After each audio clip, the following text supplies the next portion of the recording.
ঘুরতে যেতে কার না ভালো লাগে, কিন্তু ঘুরতে যাওয়ার আগে অনেক প্রিপারেশন দরকার হয়। সো সারাদিনে কি কি করলাম সেটাই বলবো। Please like and follow. Hello everyone, this is Fatema, welcome Fatema blogs. সকাল সকাল উঠে প্রথমে আমি একটু লিপ বাম দিচ্ছিলাম। সো আমার দেখা দেখি যারা বলতেছে আমিও দিব, তো তাকেও আমার একটু লিপ বাম দিয়ে দিলাম, দিয়ে শিখাইলাম ওই যে মেয়েদের কিপটা মোটা, ওই যে এরকম করে যে লিপ বাম আমরা এক ঠোঁটের থেকে আরেক ঠোঁটে লাগাই, এটাতেই আমরা মনে হয় বেশি কিপটামি করি।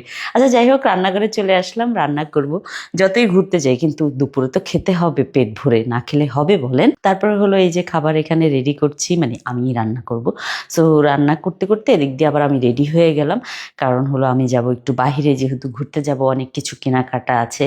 তারপর নিজের জন্য একটু মানে রূপচর্চারও একটা বিষয় আছে ঘুরতে যাওয়ার জন্য। তারপরে এই যে সুন্দর করে আমি রেডি হয়ে গেলাম। আমার সাথে সাথে তো সায়ান বুড়ো যাবে, সে মানে কোনো মতেই তাকে আটকানো যাবে না, সে যাবে।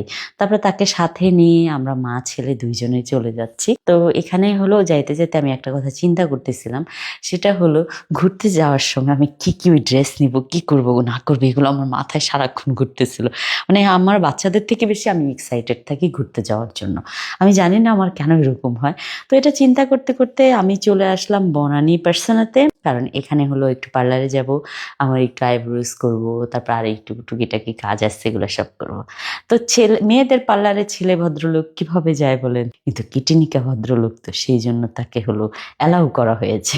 না, নর্মালি কিন্তু মেয়েদের পার্লারে অ্যালাউ করা হয় না। তারপর হলো চলে আসলাম পার্লারের ভিতরে, এসে হলো আগে পেমেন্ট করতে হয়, পেমেন্ট করলাম, করে হলো এখানে আমরা ওয়েট করতেছি যে আমাদের সার্ভিস দেবে সেই জন্য।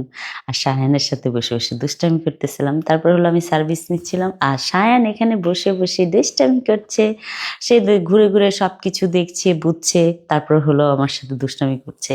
তারপর আমরা ইয়ে টিয়ে করে সার্ভিস টার্ভিস নিয়ে আমরা বের হয়ে গেলাম।